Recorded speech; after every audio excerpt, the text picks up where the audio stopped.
네, 반갑습니다. 부동산법의 배문환입니다. 자, 오늘부터는 이제 주택법 강의를 진행하도록 하겠습니다. 주택법의 핵심 이론 강의입니다. 자, 주택법이 7문제가 나오는데 우리가 4문제 이상 맞출 수 있게 주택법 강의를 한번 잘 들어보시기 바랍니다. 자, 주택법에서 첫 번째 파트는 용어 정리입니다. 용어 정리도 좀 내용이 많아서 이 2개의 파트로 잘라서 용어 정리 내용들을 보도록 하겠습니다. 그리고 우리 주택법을 용어를 들어가기 전에 간단하게 우리가 주택법은 30개 이상 주택을 지을 때 이 설계도를 가지고 이 사업계획 승인을 받아서 공사에 착수해가지고 완공되면 이 사용검사 받고 사용하는 이런 절차를 배우는 법률인데 이 앞에서 우리가 용어를 먼저 배워야 된다는 겁니다. 여러분들 앞으로 공부하실 때 주택법상 주택을 건설하는 겁니다. 이제 상가나 오피스텔 이런 거 생각하지 마시고 주택법상 우리 주택 그러면 뭐 단독주택이든 공동주택 같은 거 있겠죠. 아파트 연립 같은 것들 이런 것들을 30개 이상 한 번에 건설할 때는 건축법상 건축허가를 받는 게 아니라 주택법에 따라서 이 사업계획 승인을 받습니다. 참고로 우리가 29개 이하로 건축을 할 때는 건축허가를 받는 겁니다. 주택수가 한 장소에서 30개 이상 주택을 지을 때는 이런 사업계획 승인을 신청해서 받고 5년 안에 공사 착수하고 완공되면 사용검사를 받습니다. 자, 추가로 리모델링이라는 절차, 우리가 이제 주택을 고치는 거 있죠. 이런 고치는 리모델링 공사도 리모델링 허가를 받고 공사에 착수해서 완공되면 사용검사를 받는 이것도 추가적으로 주택법에 있는 거기 때문에 같이 배울 겁니다. 자, 조금 복잡하지만 사업계획 승인이라는 걸 들어보십시오. 30개 이상 주택사업을 할 때는 이 승인을 별도로 받아야 된다. 주택법에 따라서 29개 이하로 주택을 건축하는 한 사람들은 그때는 건축허가라는 걸 받고 건축법에 따라서 30개 이상 주택을 지을 때는 이 건축법의 특별법 성격인 주택법의 적용을 받아가지고 이 사업계획 승인을 받고 이 사용검사를 받는 겁니다. 건축법에서는 사용승인인데 주택법에서는 사용검사라는 용어를 쓰고 완공된 주택을 사용하도록 되어 있습니다. 자, 리모델링 할 때는 리모델링 허가라는 용어가 있고 리모델링도 이 사용검사를 받고 이 완공되면 리모델링 된 끝난 건물에 들어가서 사용할 수가 있는 것이죠.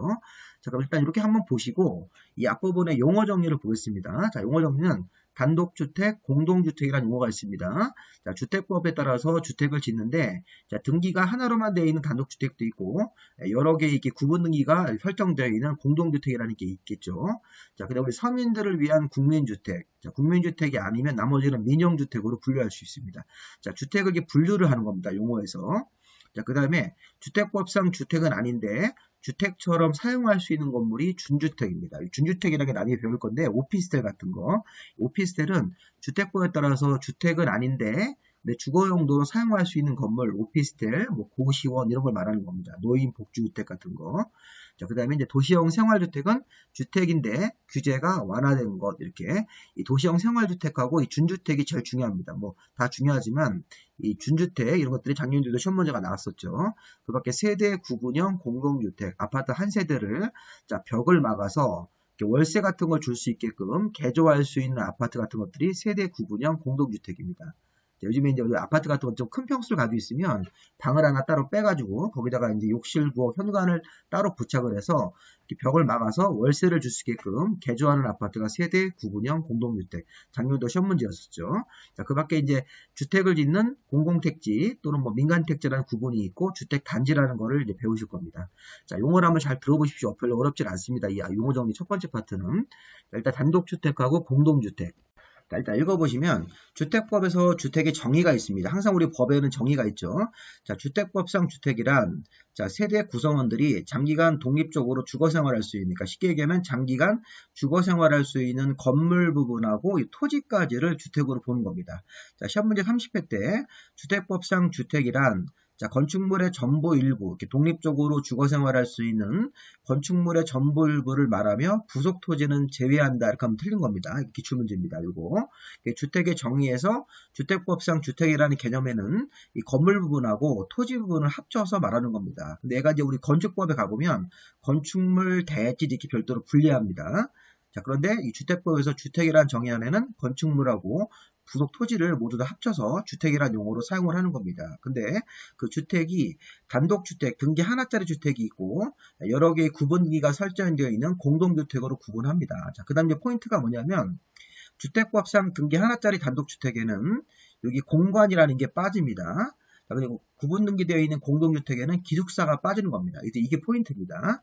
자, 이게 건축법상 단독주택하고 공동주택하고 유사한데 차이점이 뭐냐면, 자, 우리 건축법상 단독주택에는 등기 하나짜리에는 말 그대로 한 세대가 거주하는 단독, 자, 다중과 다가구, 공관까지. 자, 이게 건축법에서는 이걸 다 포함합니다. 자, 우리 건축법상 단독주택 기억 한번 해보세요. 자, 건축법상 단독주택에는 단독, 다중, 다가구, 공관까지 포함을 합니다. 근데 주택법상 단독주택의 용어에는 요 세 개만 포함하고 공관이라는 건 제외하는 겁니다. 뭐 우리 서울시장 공관, 도지사 공관 이런 것들은 주택법상 단독주택이라는 용어에는 포함되지 않는다. 이게 시험 문제 나왔던 것들입니다. 이게.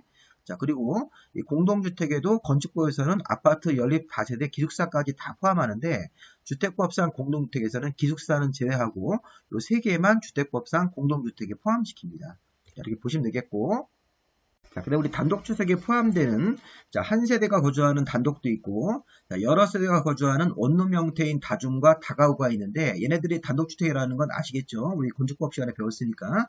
자, 여러 세대가 살더라도 원룸 형태는 구분 등기가 안 돼 있기 때문에 이 단독주택에 다 들어가라는 얘기입니다. 기본 용어로 이렇게. 요거는 이제 말 그대로 한 세대가 거주하는 단독주택이고, 다중과 다가구는 그 건물 안에 여러 세대가 분리되어서 거주하고 있지만 구분 등기가 안 돼 있을 때는 이 다중과 다가구도 단독주택으로 그냥 분류를 해서 등기 하나짜리 주택으로 분류가 되는 겁니다. 자, 이렇게. 그리고 아파트 연립 다세대 같은 경우는 이 세대별로 구분 등기가 되어 있기 때문에 주택법상 공동주택이 들어가는 거죠. 자, 일단 중요한 포인트가, 자, 주택법상 단독주택에는 단독, 다중, 다가구 3개만 들어가고, 주택법상 공동주택에는 아파트 연립 다세대까지만 포함시킨다. 근데 이제 건축법으로 가서 문제를 풀 때는 이 단독주택이라는 용어 안에 이 4개가 다 들어가는 겁니다. 공간까지. 또 건축법상 공동주택에는 기숙사까지 다 포함을 하게 돼 있죠. 우리는 주택법을 배웠기 때문에 단독주택이란에 공간 제외되고 공동주택이라는 용어 안에 기숙사는 제외가 되어 있는 것입니다. 자, 우리 그 다음에 이 다중과 이 다가구의 요건은 우리 건축법 시간에 배운 거니까 복습하는 겁니다. 자, 우리 이거는 기본 용어가 이제 다중주택은 건축법에 있는 거랑 용어가 같습니다. 자, 다중주택이 조건이 뭔가 한번 볼까요? 자, 이 그림을 보시면 가장 중요한 포인트가 독립된 주거 형태가 아니다. 자, 각 방마다 욕실 같은 것들, 욕실 화장실은 붙어 있지만, 자, 취사가 각 방마다 있으면 안 되는 거죠. 그래서 이 다중주택이라는 게 원룸 주택인데, 자, 방 안에서 개별 취사가 금지되어 있는 원룸입니다. 자, 반면에 이 다가구 주택은 개별 취사가 허용이 되는 그런 원룸이라고 보시면 되겠습니다. 그래서 보십시오. 이 다중주택은 학생 등이 장기간 거주하는 그런 방이 여러 개가 있고, 자, 그 다음에 독립된 주거 형태가 아니기 때문에 이 방 안에서 자, 욕실과 화장실은 붙어 있지만 이렇게 여기도 붙어 있죠. 취사는 공동으로 취사하든지 아니면 바깥에 나가서 아예 밥을 사 먹고 이렇게 해야 된다는 것이죠. 그래서 이게 독립된 주거 형태가 아니라는 게 욕실은 방 안에 설치가 되어 있지만 이 안에 취사는 별도로 따로 설치하면 안 되고 공동 취사 형태를 취해야 된다. 그 다음에 이제 한 동의 주택으로 쓰는 면적이 660제곱미터 이하고 주택으로 쓰는 층수를 3개 층 이하. 요 건물 같은 경우는 1층부터 주거용으로 쓰기 때문에 1, 2, 3 주택으로 쓰는 층이 3개 맞추고 주택으로 쓰는 한 동의 바닥 면적의 합계가 660 이하니까 면적 660 이하. 그 다음에 주택으로 쓰는 층은 3개 층 이하. 제일 중요한 포인트는 이렇게 하나의 방 안에 주거용으로 쓰는 공간 안에 욕실, 화장실은 붙어 있지만 개별 취사는 금지되는 것, 공동 취사 형태로 써야 되는 것들, 이게 바로 다중주택이라는 조건의 단독주택이 되는 겁니다. 그럼 우리 다가구 주택 같은 경우는, 자, 다가구는 19세대 이하로 이렇게 거주하는 방을 만들고, 자, 개별 취사가 가능합니다. 개별 취사가 가능하기 때문에 이 방 안에서 이렇게 따로 이렇게 평면들을 보면 욕실하고 취사가 같이 되어 있죠. 이런 식으로 같이 설치가 가능한 게 바로 다가구 주택인 형태인 원룸이 되는 겁니다. 자, 다중도 원룸이고 다가구도 원룸이라고 부르는데 다중 원룸은 독립된 주거 형태가 아니다. 이렇게. 그러면서 660 이하 3개층 이하를 맞추는 것. 근데 다가구도 660 이하 3개층에는 동일한데 이건 개별 취사가 불가능하고 19세대 이하라는 세대 제한이 있네요.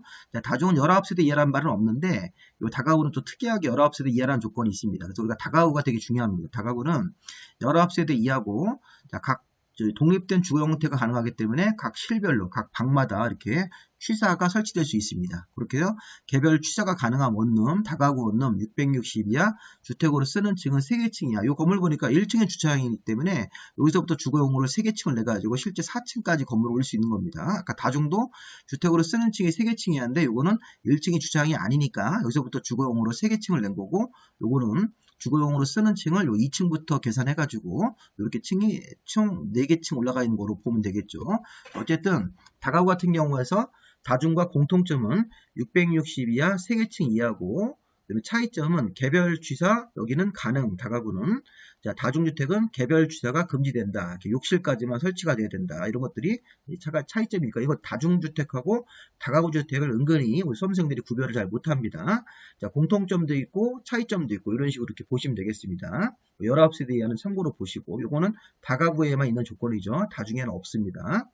자, 그 다음에 우리 이제 아파트는 주택으로 쓰는 층이 5개 층 이상이면서 이제 구분 등기가 되어 있는 것들이죠. 아까 다중과 다가구는 각 호수별로 개별 등기가 안 되어 있으니까 단독주택이고, 아파트 연립 다세대는 공동주택이 되는 거죠. 자, 공동주택인데 구분 등기 되어 있으니까, 자, 주택으로 쓰는 층이 5개 이상 나오면 무조건 아파트.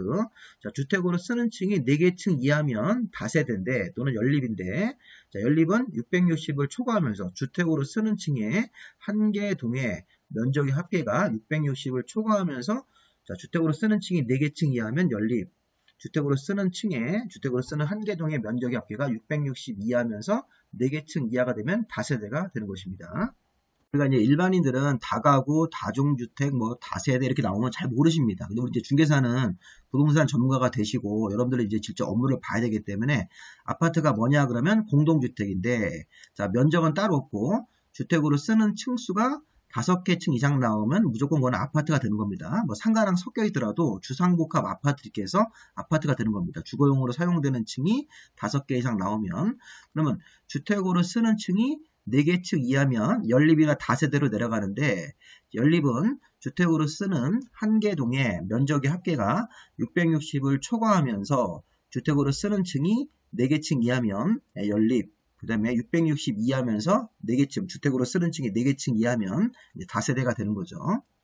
자, 우리 심화 내용에서 이게 추가사항인데, 자, 이거 뭐냐면, 주택법에서 주거 전용 면적을 따질 때, 우리가 주택법에서 한 세대에 주거 전용 면적 같은 걸 따질 때, 자, 외벽의 내부선을 기준으로 산정을 합니다. 외벽의 내부선. 자, 이 외벽의 내부선이 건축법에서는 우리 바닥 면적이라든가 어떤 뭐 건축 면적 따질 때 중심선인데, 주택법에서는 이렇게 주거 전용 면적을 계산할 때 외벽의 내부선을 기준으로 산정을 합니다. 자, 우리 건축법은 중심선, 주택법에서 이렇게 면적 같은 걸 따질 때는 내부선으로 따지는 겁니다. 이것도 구별하셔야 됩니다. 시험 문제에서 주거 전용 면적을 따질 때, 자, 외벽의 내부선을 기준으로 면적을 재서, 이제 나중에 이제 뒤에 가서 이제 국민주택 규모가 85제곱미터 이하 그러면 85제곱미터를 잴 때 외벽의 내부선을 기준으로 85제곱미터를 재는 겁니다. 근데 문제는 뭐냐면, 이 주거 전용 면적에서 제외되는 부분이 1번하고 2번. 자, 이게 이제 기출문제에서 29회 때 나왔던 것들입니다. 자, 지금 공용 면적은 다 제외합니다. 자, 우리가 복도, 계단, 현관 등 지상에 있는 공용면적, 우리 공용면적 아시죠? 우리 아파트 같은 거라든가 연립 같은 거에서 공동으로 사용되는 면적, 복도, 계단, 현관 등, 우리 이제 아파트 이제 들어오실 때 이제 기본 공동 현관 같은 거 말하는 겁니다. 이런 부분들 면적은 주거 전용 면적에 제외되고, 추가적으로 지하층, 관리사무소 같은 것들을, 공용 면적 같은 것들은 모두 제외하고 나머지 부분 가지고 주거 전용 면적을 재는 거죠. 그래서 주거 전용 면적 잴 때는 내부선으로 제외하고, 제외되는 공용 면적 같은 것들이 여러 가지가 있으니까 이거 가지고 나중에 문제 한번 풀어보십시오. 29회 때 거. 그때 시험 문제 형태는 뭐냐면, 복도나 계단 같은 공용 면적만 제외한다. 이렇게 되셨습니다. 이게 틀린 겁니다. 자, 복도, 계단, 현관 같은 지상에 있는 여러 종류의 공용 면적을 다 빼는 거고, 지하층도 빼는 거고, 관리사무소 같은 공용 면적 같은 것들을 다 제외하고 나머지 면적 가지고 주거 전용 면적을 산정한다. 29회 때 시험 문제가 복도와 계단 부분만 공용 면적으로 보고 그것만 제외하고 계산한다. 이렇게 하면 안 됩니다. 자, 복도나 계단뿐만 아니라 다른 공용 면적도 모두 빼는 거라고 보시면 되겠습니다. 그게 기출문제 형태입니다. 자, 그 다음에 이제 우리 국민주택하고 민영주택 개념. 자, 우리 국민주택은 여기 1번, 2번 두 종류가 있습니다. 자, 두 종류를 제외하고 나머지는 다 민영주택으로 보는 겁니다. 자, 우리 실무에서는 국민주택은 우리 이제 공공이 짓는 거고, 민영주택은 민간이 짓는 거다. 이렇게 하면 안 됩니다. 그건 실무에서 그냥 간단하게 그냥 실무상의 구분인데, 우리 법적으로 이렇게 되어 있습니다. 국민주택은 기본적으로 사이즈가, 자, 다음번은 하나의 주택이니까 1번이나 2번의 중에 하나가 걸리면서 이 사이즈가, 자, 주거 전용 면적 한 세대당 국민주택 규모인 1세대당 주거 전용 면적 85제곱미터 이하를 맞추면서 1번이나 2번이 되는 겁니다. 자, 요걸 넣어서 한번 보겠습니다.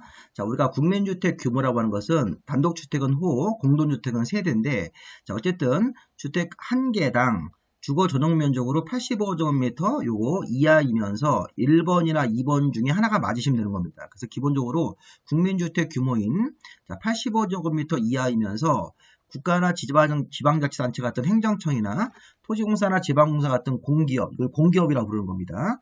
자, 국가나 지자체 같은 행정청하고 토지공사나 지방공사 같은 공공기관, 이런 공기업이 건설하면서 85제곱미터 이하 이렇게 맞추든지, 아니면 자, 국가나 지방자치단체가 갖고 있는 재정, 주택도시기금이라는 공적기금의 지원을 받아서 건설되면서 85제곱미터 이하를 맞춰도 이게 국민주택이 되는 겁니다. 잘 보십시오. 네, 국민주택은 건설주체가 이렇게 공공일 때, 간단하게 국가나 지자체 행정관청, 토지주택공사나 지방공사 같은 공공기관 같은 이런 공공이 지으면서 85 이하짜리도 있고, 자, 공공이 아니더라도 자, 국가의 돈인 재정, 국가재정, 주택도시기금이라는 공적기금을 지원받아서 85제곱미터 이하로 짓더라도 국민주택이 되는 겁니다. 자, 우리 해석을 할 때, 요 1번 말고 2번으로 해석할 때, 자, 민간이 건설하더라도 주택도시기금을 지원받아서 85제곱미터 이하로 지으면 그거는 민간주체가 건설하더라도 국민주택으로 볼 수가 있다는 것입니다. 자, 요 기억은 항상 국가나 지자체, 토지주택공사나 지방공사 같은 자, 우리 행정청이라든가 공기업 같은 공공주체가 지으면서 85 이하짜리가 국민주택이 될 수도 있고, 자, 2번 같은 국민주택은 국가나 지방자치단체의 재정, 주택도시기금을 민간이 지원을 받아서 85제곱미터 이하로 짓더라도 이 돈 자체가 공적 기금이기 때문에 이것도 민간 건설에다가 짓더라도 국민주택이 될 수 있다는 것입니다. 그래서 국민주택은 이렇게 1번 국민주택도 있고 2번 국민주택이 될 수 있습니다. 그래서 2번 같은 케이스는 민간이 기금 지원받아서 85제곱미터 이하로 지으면 국민주택 규모를 맞췄기 때문에 공적 기금 지원받고 그러면 민간이 건설하더라도 국민주택이 될 수가 있다는 것입니다. 시험 문제 여러 번 나왔죠. 자, 그리고 이제 국민주택 두 종류를 제외하면 나머지는 다 민영주택이 되는 것입니다. 민영주택은 국민주택이 아니면 나머지는 민영주택이다 이렇게 보시면 되겠습니다. 자, 국민주택 규모. 자, 국민주택 규모는 자, 이게 주거 전용 면적이 자, 1호 1세대당 85제곱미터 이하라고 배웠습니다. 우리가 공용 부분 다 빼고 이 주거 전용 면적으로 계산해서 자, 단독주택은 호, 공동주택은 세대라고 단위를 붙이고 이렇게 국민주택 규모가 자, 1호 1세대당 85제곱미터 이하면 국민주택인데, 다만 수도권을 제외하고 서울, 인천, 경기도를 제외하고 도시지역이 아닌 자, 읍면지역으로 나가면 이 세 가지가 모두 맞아야 됩니다. 자, 국민주택 규모가 100제곱미터 이하로 변하는 경우가 있습니다. 커지는 경우가 있다는 거죠. 자, 수도권을 제외한 지방으로 가서 도시지역이 아닌 비도시지역에 가서 행정구역상 읍이나 면 같은 시골 지역이면 국민주택 규모가 1호 1세대당 85 이하가 아닌 100제곱미터 이하로 적용하는 경우도 있다. 자, 이것도 시험 문제 한번 나왔기 때문에 국민주택 규모가 85제곱미터 이하가 원칙인데 100제곱미터 이하로 커지는 경우도 있구나. 규제를 완화하는 차원에서 수도권을 제외하고 서울, 인천, 경기도를 제외하고 도시지역이 아닌 용도지역상 비도시지역으로 딱 가서 행정구역상 읍이나 면 이런 지역 가보면 국민주택 규모가 100제곱미터 이하로 바뀌는 경우도 있다는 것입니다. 원칙은 85제곱미터 이하고, 자, 국민주택은 여기 그림에서 봤듯이 두 종류가 있었죠. 자, 이렇게 국가나 지자체 같은 행정청, 토지주택공사 같은 공기업이니까 공공이 지으면서 한 세대 전용 면적으로 85제곱미터 이하도 있고, 자, 국가나 지자체의 재정, 주택도시기금이라는 공적기금을 받아서 자, 85제곱미터 이하로 짓는 것도 국민주택이 될 수가 있는 것이죠. 자, 두 종류를 빼면 나머지는 다 민영주택이라고 보시면 되겠습니다. 자, 그 다음에 준주택, 도시형 생활주택. 자, 우리 준주택은 주택법상 주택은 아니다. 주택 외의 건물인데, 자, 우리 앞에서 주택법상 주택은 단독주택 세 종류, 공동주택 세 종류가 있었죠. 그럼 준주택이라고 하는 것은 여기 보시면 고시원 같은 다중생활시설, 오피스텔인데 얘네들이 주택법상 주택은 아닌데, 자, 주택은 아닌데 이게 실제 주거시설로 이용이 가능한 건물을 말하는 겁니다. 자, 준주택은 주택은 아니지만 주택법 내에서 주택으로 인정할 수 없는 건물이지만 다만 실질적으로 주거생활이 가능한 건물 4개를 모아서 준주택이라는 용어를 만든 겁니다. 자, 시험 문제에서 한번 나왔어. 작년에 오피스텔이 준주택이냐 이렇게 물어봤었습니다. 자, 오피스텔은 건축법상 이게 업무시설입니다. 건축법상 업무이기 때문에 주택법상 주택이라고 볼 수가 없습니다. 자, 그 다음에 이 다중생활시설 이게 고시원이죠. 이 고시원이 면적이 500 미만이면 건축법상 2종 근린 생활시설 상가고 이 다중생활시설 고시원이 500 이상이면 건축법상 숙박시설이기 때문에 주택이 아닙니다. 근데 여기서 우리가 주거용으로 사용할 수 있는 그런 약간 변칙적인 건물이기 때문에 이게 준주택이라는 건물로 분류해 주는 겁니다. 그 밖에 노인 복주택도 건축법상 노유자시설이고 기숙사 같은 경우는 아까 우리 주택법상 주택에서 제외한 건물이죠. 그래서 이것도 우리가 준주택이라는 형태로 분류가 되는 겁니다. 자, 지금 다중생활시설 고시원, 노인복주택, 오피스텔, 그 다음에 주택법에서 기숙사는 이 공동주택에서 제외합니다. 제외되어 있기 때문에 주택은 아닌데 다만 이 기숙사 같은 경우는 준주택으로 분류는 가능하다. 자, 그래서 다시 한번 보십시오. 자, 준주택에는 4종류가 있습니다. 여기 다중생활시설 고시원 같은 경우는 자, 고시원은 주택법상 여기 이제 건축법을 이제 응용해서 건축법을 적용해가지고 건축법상 500 미만이면 2종 근린 생활 상가고 이 고시원이 500짜리 제곱미터 이상이면 숙박시설이기 때문에 주택법상 주택은 아닌데 주거용도로 실제 이용이 가능한 건물. 자, 노인 복주택도 자, 건축법상 노유자시설이기 때문에 주택은 아니다. 그런데 얘가 이제 주택법에서는 준주택이라는 형태로 분류할 수 있습니다. 오피스텔도 건축법상 이게 업무시설입니다. 자, 기숙사 같은 경우는 주택법에서 공동주택에서 제외를 했죠. 제외했기 때문에 주택은 아닌데 주거용으로 실제 사용이 가능한 건물 4개로 포함시키는 겁니다. 준주택으로 이렇게. 자, 그럼 이제 도시형 생활주택으로 가보겠습니다. 자, 도시형 생활주택은 주택법상 공동주택에는 들어가요. 자, 그러니까 도시형 생활주택은 주택법상 공동주택인 주택인데 규제가 완화되는 것을 3개를 모아놓은 겁니다. 자, 우리 좀 전에 도시형 생활, 자, 준주택 같은 경우는 이거는 자, 여기 다중생활시설 고시원은 이게 주택법상 주택이 아니다. 왜냐하면 이 숙박시설이거나 이종근생으로 분류가 되기 때문에 자, 노인보주택도 주택법상 주택은 아니다. 오피스텔도 주택법상 주택은 아닌 업무시설입니다. 기숙사도 주택법상 공동주택에서는 제외되어 있기 때문에 주택법상 주택은 아닌데 실질적으로 주거생활이 가능한 건물 4개를 모은 게 준주택이고 자, 이제 도시형 생활주택입니다. 자, 우리 도시형 생활주택은 이제 준주택이랑 조금 비교를 해가면서 기본 개념을 잡습니다. 자, 일단 도시형 생활주택은 종류가 3종류가 있습니다. 이게 한 번에 지을 때 300세대 미만으로 짓고 자, 한 세대가 국민주택 규모인 1세대당 85제곱미터 이하를 맞추고 장소는 도시지역에서만 져야 된다. 종류는 3종류가 있다. 근데 지금 도시형 생활주택은 잘 보십시오. 주택법상 공동주택입니다. 그러니까 각 세대별로 구분 등기가 되어 있는 형태라고 봐야 되겠습니다. 주택법상 공동주택으로서 규제가 완화된 것. 좀 보시면 종류가 단지형 연립, 단지형 다세대, 소형주택이라고 되어 있습니다. 자, 얘네들이 주택법상 주택, 공동주택인데 규제가 완화되었다. 그러면서 300세대 미만으로 짓고 한 세대는 85제곱미터 이하를 맞춰서 짓는 겁니다. 자, 우리 준주택하고 어떤 차이가 있습니까? 준주택은 주택법상 주택이 아니에요. 오피스텔, 다중생활시설 고시원, 노인복주택, 기숙사는 주택법상 주택으로 분류될 수는 없지만 실질적으로 주거생활이 가능한 건물 4개를 모아놓은 겁니다. 그런데 도시형 생활주택은 주택법상 주택입니다. 공동주택으로 분류가 됩니다. 자, 그런데 규제가 완화된 것, 그러면서 지으면서 300개 미만으로 짓고 한 세대 규모는 국민주택 규모인 85제곱미터 이하로 지으면서 장소는 땅이 도시지역에서만 져야 된다. 그러면서 도시형 생활주택은 3종류가 있습니다. 자, 단지형 연립, 단지형 다세대, 소형주택이 있는 거예요. 그럼 단지형 연립은 자, 일반 연립과고 다르게 자, 건축위원회 심의를 받아서 주택으로 쓰는 층을 5개 층까지 그러니까 규제가 완화가 된 거네요. 아까 좀 전에 제가 도시형 생활주택은 주택법상 공동주택인데 자, 주택 규제가 완화가 됐다. 이렇게 되어 있습니다. 규제가 완화된 게 이겁니다. 자, 일반 연립은 주택으로 쓰는 층을 4개 층 이하로 줘야 되는데 도시형 생활주택 형태로 단지형 연립으로 지으면 건축위원회 심의를 거쳐서 주택으로 쓰는 층을 5개 층까지 한 층 더 올릴 수 있는 도시형 생활주택인 단지형 연립, 일반 연립하고 다르죠. 한 개 층을 더 올릴 수 있으니까. 자, 단지형 다세대도 마찬가지입니다. 일반 다세대는 662 하면서 주택으로 쓰는 층이 4개 층 이하인데 단지형 다세대도 자, 여기 단지형 연립처럼 건축위원회 심의를 거쳐서 주택으로 쓰는 층을 5개 층까지 할 수 있네요. 규제가 완화가 됐습니다. 자, 문제는 이제 소형주택입니다. 자, 소형주택은 이 다가구 주택에서 자, 규제가 완화된 거라고 보시면 되겠습니다. 자, 우리 주택법에서 다가구는 단독주택이죠. 이 다가구 원룸은 이 원룸별로 개별 등기 안 돼 있고 자, 주택으로 쓰는 한 개 동에 주택으로 쓰는 면적이 합계가 662하고 주택으로 쓰는 층은 3개 층 이하로 줘야 되고 19세대 이하인데 근데 잘 보세요. 자, 소형주택을 지을 때는 자, 일단 공동주택이기 때문에 구분등기 되어 있습니다. 소형주택이 각 방마다 구분등기 해줍니다. 자, 면적 660 이하라는 말도 없고 조건이 없고 제한이 없고 3개 층 이하라는 조건이 없기 때문에 높이라든가 연면적만 맞으면 막 15층, 12층도 올라갈 수 있다는 것입니다.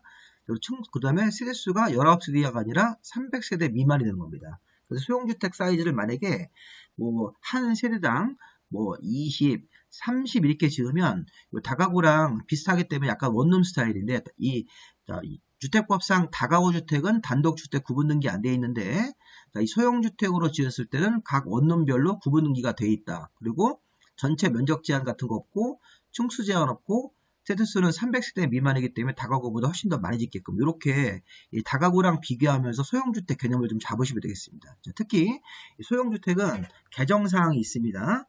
자, 개정사항 요게 없어졌습니다. 이게 폐지가 됐습니다. 그리고 다 폐지된 거기 때문에 폐지된 내용들을 설명을 좀 드리겠습니다. 자, 소형주택을 지을 때는 소형주택은 다음에 3가지 요건을 모두 갖추면 소형주택이 된다. 도시형 생활주택 중에서 소형주택은 자, 세대별로 전용면적이 60제곱미터 이하이기 때문에 60 이하로 하든 뭐 50으로 하든 60 이하로서 이제 건설업자가 선택하면 되기 때문에 50을 선택하든 사이즈를 40을 선택하든 뭐 30을 선택하든 20을 선택할 수 있다는 것입니다. 자, 그 다음에 세대별로 욕실과 부엌이 있어야 된다. 독립적으로 주거생활을 할 수 있게끔. 그 다음에 지하에다가 이런 소형주택의 세대수를 내면 안 된다는 것입니다.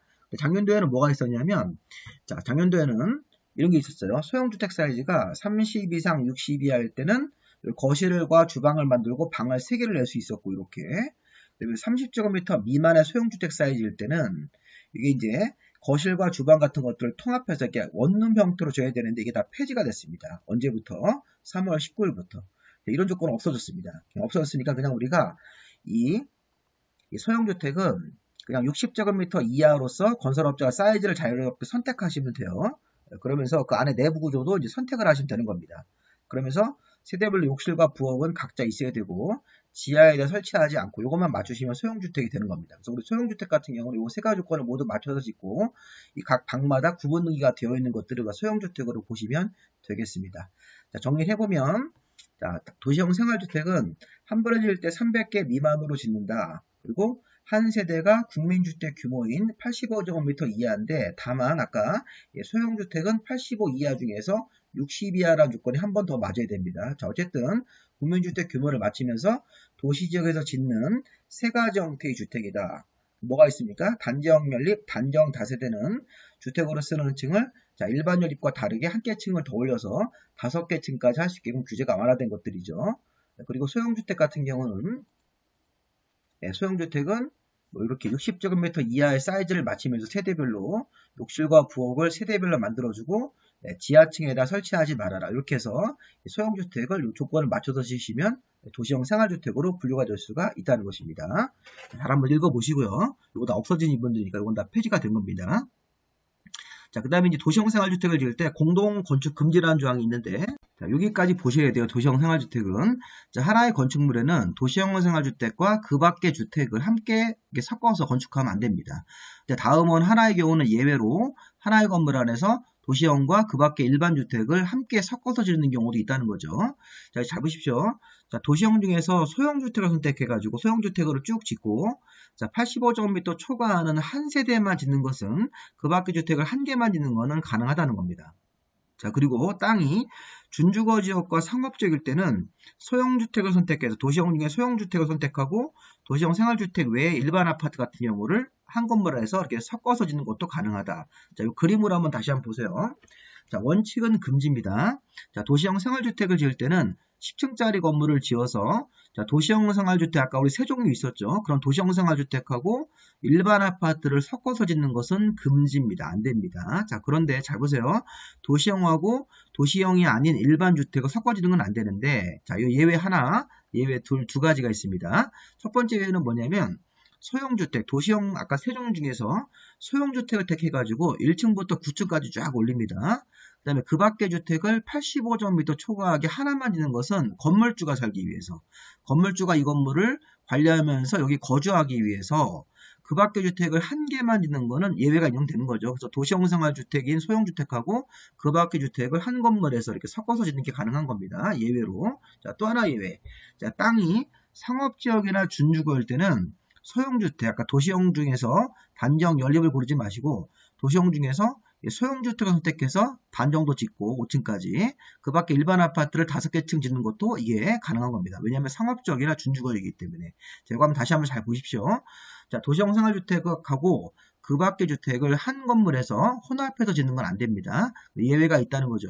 자, 소형주택을 쭉 올리고 그 밖의 주택을 85제곱미터 초과하게 한 세대만 짓는 것을 인정한다. 도시형과 도시형이 아닌 주택을 섞어 짓는 걸 인정하는 거고, 자, 땅이 준주거 지역이나 상업지역이라면 소형주택 같은 경우는 절반 짓고, 도시형 중에서 소형주택을 선택해서 절반 짓고, 나머지 도시형 생활주택 이외에 일반 아파트를 섞어 짓는 것을 상업지역 같은 데서는 또 인정해 주겠다는 것입니다. 그래서 원칙은 안 되는데 이런 예외가 있으면 인정이 되는 거죠. 자, 또 하나 우리 금지사항이 있습니다. 공동건축 금지 두 번째는 뭐냐면, 자, 도시형 생활주택은 세 종류가 있었는데, 자, 한 건물에서 단지형 연립과 소형주택, 단지형 다세대와 소형주택을 짓는 것도 금지입니다. 이건 예외가 없습니다. 자, 여기 보시면, 자, 지금도 10층짜리 건물이 쭉 올라가 있는데, 자, 도시형 중에 단지형 연립으로 절반 정도 짓고 5층까지, 도시형 중에 소형주택을 짓는 것도 이것도 안 되는 겁니다. 단지형 연립과 소형주택이 혼합되면 안 되고, 단지형 다세대와 소형주택이 혼합되는 것도 안 되는 겁니다. 여기 앞에서, 자, 단지형 연립 또는 단지형 다세대가, 자, 소형주택과 한 건물 내에서 혼합되면 안 된다는 거죠. 이 도시형 생활주택 세 종류가 단지형 연립, 소형 이런 식으로, 단지형 다세대하고 소형주택이 이 그림처럼 이렇게 섞어서 지으시는 거는 다 금지입니다. 자, 이건 원칙으로 금지로 끝나는 겁니다. 예외가 없습니다. 그리고 우리 공동건축 금지 조항도 한번 읽어보시고요. 자, 세대 구분형 공동주택. 자, 우리 세대 구분형 공동주택은 아파트 한 세대를, 자, 벽을 막아서, 자, 월세를 따로 줄 수 있게끔 개조가 가능한 아파트라고 생각하시면 되겠습니다. 자, 세대 구분형의 핵심이 작년도 시험 문제인데, 자, 주택법에 따라서 짓는 것도 있고, 공동주택 관리법에 따라서 지을 때 이게 조건이 좀 다릅니다. 자, 굉장히 어려운데, 세대 구분형 공동주택을 주택법으로 짓는 경우도 있고, 여기, 자, 공동주택 관리법에 따라서 세대 구분형을 짓는 두 가지 스타일이 있는데, 작년도 이게 시험 문제입니다. 34회 때. 자, 우선, 기출문제에서 27회하고 28대 나왔던 건데, 주택법에 따라서 세대 구분형을 짓는 겁니다.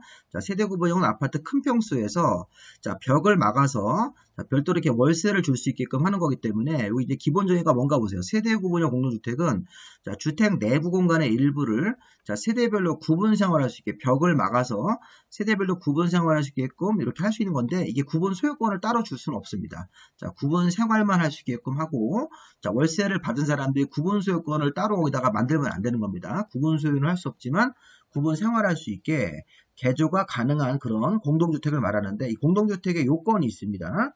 자, 구분 생활은 가능하고 구분 소유권은 따로 인정할 수 없는 그런 형태의 건물인데, 자, 그림을 보시면 이렇게 아파트 같은 게 전체가 이렇게 원래 하나 아파트인데 중간에 이제 경계벽을 막아서 이렇게 막아서 여기다가 현관, 욕실, 주방을 만들어주고 거실 만들어서 월세를 줄 수 있게끔 해주는 아파트인데, 자, 지금 보시면 세대별로 주인 세대하고 월세 쪽 나가는 세대하고 별도로 욕실, 부엌, 현관이 있어야 됩니다.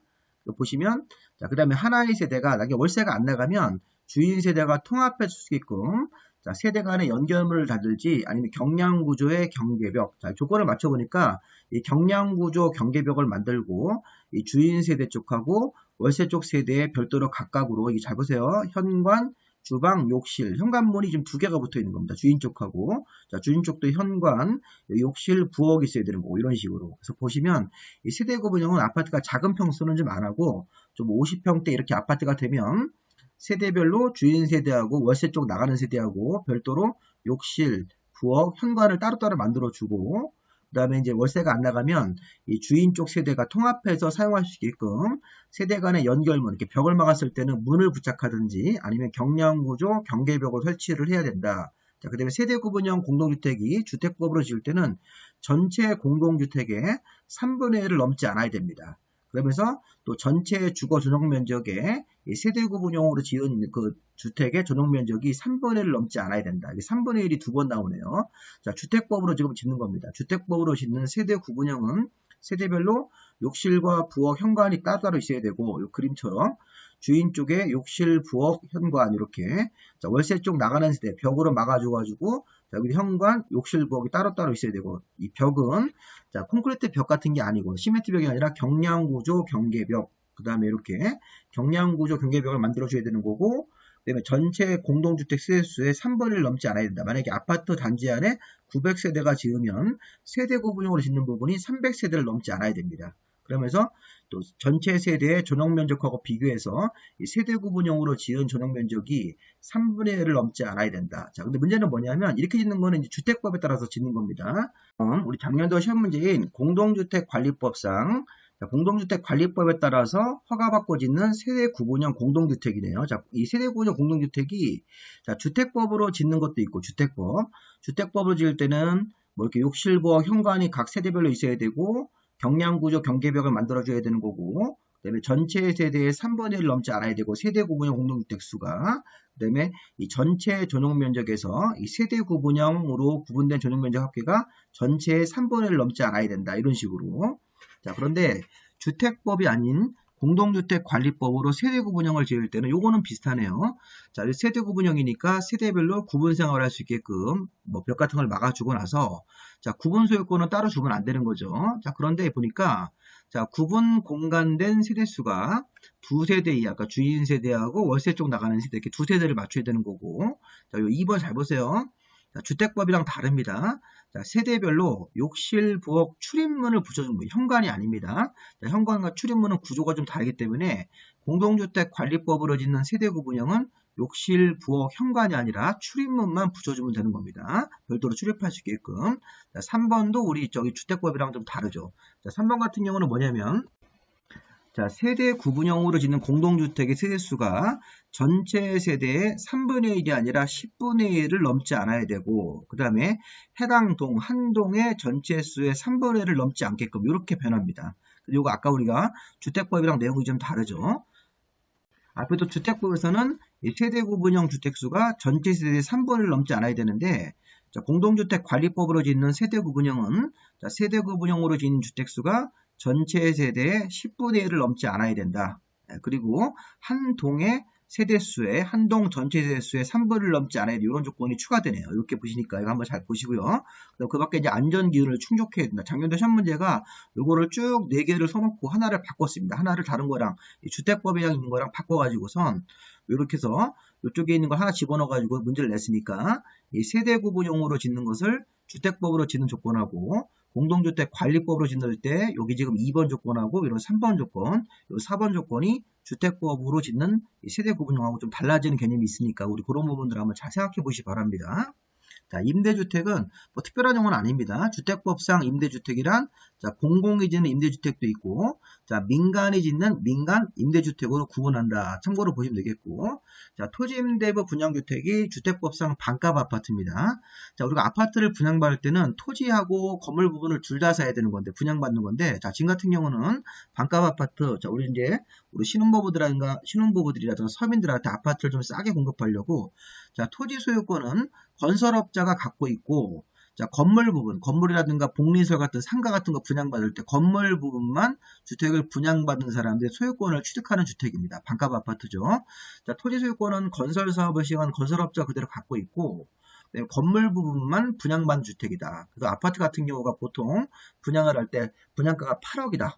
그럼 토지 부분 4억, 건물 부분 4억 이런 식으로 해서 8억을 내야 되는데 토지 소유권은 건설업자가 소유권을 가지고 있고 건물 부분만 이렇게 4억 정도만 분양가를 내고 분양받는 거고 나중에 이제 토지에 대해서 이제 우리가 이제 임대차 계약을 체결해 가지고 이제 그 토지를 빌린 사람들이 임대료 같은 것들을 내야 되는 그런 형태의 주택이 토지 임대료 분양주택인데 토지는 빌려 쓰면서 차임을 내야 되는 거죠. 정기적으로. 그러면서 뒤에 가서 따로 배울 겁니다. 건물 부분만 분양권을 갖는 것.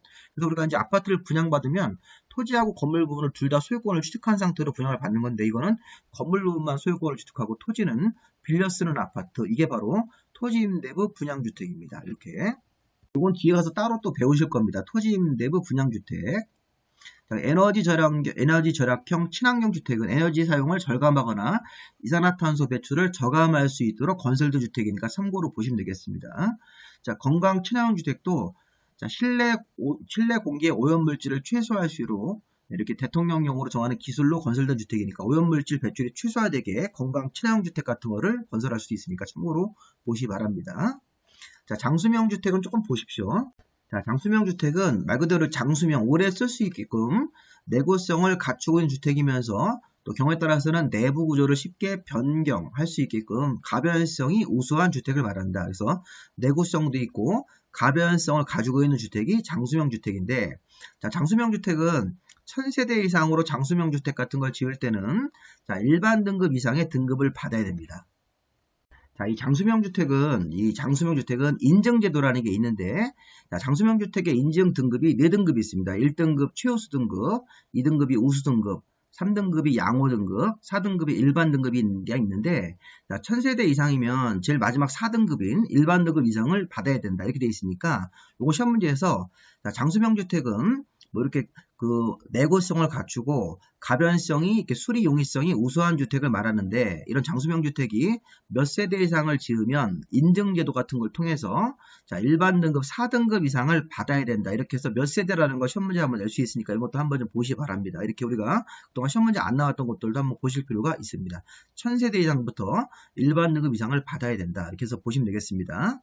자, 그다음에 우리 공공택지하고 주택단지가 남았는데, 자, 우리 공공택지라고 하는 것은 이렇게 써있는 여기 9가지 공공사업으로 토지를 공동주택 용지를 조성을 하면 이 공공택지고, 공공택지 이외의 택지는 그냥 다 민간택지로 보시면 되겠습니다. 자, 중요한 포인트는 뭐냐면, 자, 공공택지 할 때 여기 써있는 것들이 다 공공사업이에요. 민간사업이 아니라 공공사업인데, 자, 도시개발사업이랑 경제자유구역사업, 여기 6번, 7번을 잘 보세요. 자, 이 도시개발사업을, 여기 공공사업 주체가, 우리 예전에 도시개발사업은 사업 시행자가 우리 12명이 있었죠. 자, 그 중에서 이렇게 국가나 지자체 1번, 자, 공공기관 2번, 정부 출연 3번, 지방공사 같은 공공시행자가 수용 방식으로 할 때만 도시개발사업이 공공택지가 되는 겁니다. 자, 도시개발사업을 해서 이렇게 공동주택 용지를 개발하는데, 만약에 민간건설회사가 뭐 환지 방식 같은 거를 하면 공공택지가 될 수가 없습니다. 자, 지금 도시개발사업하고 경제자유구역사업하고 공공지원, 민간 임대주택 같은 걸 지을 때는 수용 방식일 때만 공공택지다. 다른 사업할 때는 별도의 방식 제한이 없습니다. 혁신도시 개발사업이거나 행정중심 복합도시 사업 같은 경우는, 자, 이게 시험 문제 중요한 포인트가 이겁니다. 주로 6번, 7번을 많이 내는데, 도시개발사업을 자, 공공시행자가 수용 방식으로 할 때만 공공택지다. 조건이 붙어 있다는 겁니다. 자, 경제자유구역 사업도 이렇게 수용 방식으로 할 때만 강제로 뺏어가지고 땅을 개발할 때만, 그럴 때만 이 공공택지가 되는 겁니다. 만약에 도시개발 사업을 환지 방식으로 하거나 이렇게 경제자유구역 사업도 수용 방식이 아닌 뭐 환지 방식 같은 거로 하면 공공택지가 될 수가 없다는 겁니다. 또 하나는 정비사업은 들어가면 안 돼요. 재건축 재개발 사업을 하는 정비사업 같은 경우는 여기 공공택지라고 볼 수 있는 공공사업이 아닙니다. 그래서 우리가 국민주택 건설사업, 택지개발사업, 산업단지 개발사업, 공공주택지구 조성사업, 자, 민간 임대주택 사업 같은 거, 도시개발사업, 경제자유구역사업, 다 이게 공공사업인데, 공공이 시행하는 사업인데, 요 6번하고 7번 공공사업은 수용 방식으로 할 때만 공공택지가 될 수 있다. 여기 정비사업은 들어가시면 안 됩니다. 자, 마지막으로 주택단지. 자, 우리 앞에서 조금 배웠죠. 사업계획 승인이 이제 주택법에 따라서 30개 이상 주택을 지을 때 이제 받아야 되는 심사인데, 이 사업계획 승인 같은 걸 얻어서 주택이나 부대, 복리시설을 건설하는 일단의 토지입니다. 자, 부대, 복리가 뭔지는 다음 강의 때 배울 건데, 어쨌든 사업계획 승인을 받아서 주택, 부대나 복리시설을 짓는 토지가 주택단지인데, 주택단지가 요 노란색 1, 2, 3번 같은 거로 이렇게 중간에 분리가 되면 별개의 단지로 본다. 이것도 작년도 시험 문제입니다. 이거. 자, 지금 철도나 고속도로, 자동차 전용도로 하나의 주택단지가 있는데, 자, 철도나 자동차 전용도로가 지나가면 그때는 무조건 별개의 단지로 쪼개지는 겁니다. 단지가, 하나의 단지가. 자, 20m 이상 일반도로, 자, 폭이 8m 이상 도시계획 예정도로. 자, 지금 일반도로하고 도시계획 예정도로는 폭이 있네요. 폭. 이 폭이 조건이 맞아야지만 별개의 단지로 분리가 되는 겁니다. 이 도로가 지나갈 때. 자, 철도나 고속도로나 자동차 전용도로는 폭이 없습니다. 근데 일반도로는 폭이 20m 이상. 도시계획 예정도로는 폭이 8m 이상 도로가 지나갔을 때 별개의 단지로 분리가 된다. 자, 그림 보시면, 자, 이게 하나의 단지입니다. 하나의 단지 안에 어떤 도로라든가 철도가 지나가면 별개의 단지로 분리가 된다. 자, 그런데 지나갈 때, 도시계획 예정도로는 8m 이상 폭이 나와야 되고, 일반 도로는 20m 이상 폭이 나와야지만 별개의 단지로 분리가 되는 겁니다. 만약에 시험 문제에서 12m 폭에 12m로 일반 도로가 지나가면 별개의 단지로 구분되지 않고 하나의 단지로 보는 겁니다. 근데 폭이 12m짜리 도시계획 예정도로가 지나가면 8m 이상이 맞기 때문에 별개의 단지로 분리가 되는 거죠. 그래서 시험 문제에서 12m, 15m로 냅니다. 시험 문제. 이거 시험 문제 보시면 여러 번 나왔습니다. 이렇게. 그래서 별개의 단지로 분리가 될 때 이 폭이 일반 도로는 폭은 20m 이상 도로가 지나가야지만 별개의 단지로 구분된다. 이게 일반 도로일 때는 폭이 20m 이상은 돼야 되고, 도시계획 예정도로는 문제가 나오면 국토기획법상 도시계획 예정도로 도시관리계획 결정을 해서 도로를 만드는 도시계획 예정도로일 때는 8m 이상 폭이 지나가면 별개의 단지로 분리가 된다. 이렇게 해서 보시면 되겠습니다. 자, 여기까지 우리 이제 앞에 용어 정리 1강 마무리했고, 다음 강의는 용어 정리 두 번째 강의로 인사를 드리도록 하겠습니다. 여기까지 수고하셨습니다.